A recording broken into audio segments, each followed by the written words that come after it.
இன்றைக்கு சமூகங்களில் எத்தனையோ நபர்களிடம்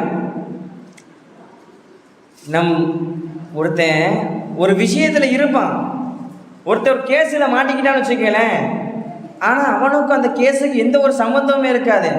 இவன் என்ன செய்வான், அந்த கேஸில் இருந்த மாதிரியே மக்களிடத்தில் பேசுவான். பார்த்துருக்கீங்களா?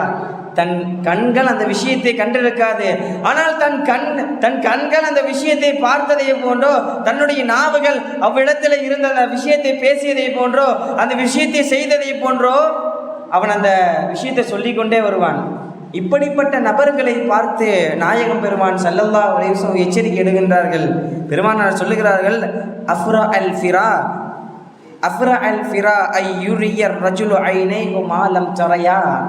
அவதூறுகளில் மிக கேவலமான அவதூறு அஃப்ரா அல் ஃபிரா, அவதூறுகளில் மிக கேவலமான அவதூறு என்னவென்று தெரியுமா?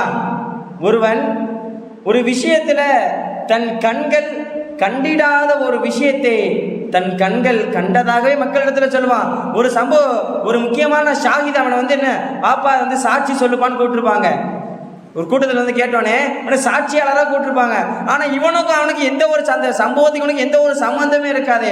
இவன் அந்த சம்பவத்தில் இருந்ததாகவும் இவன் அந்த விஷயத்தில் இருந்ததாகவும் சொல்லுவான்.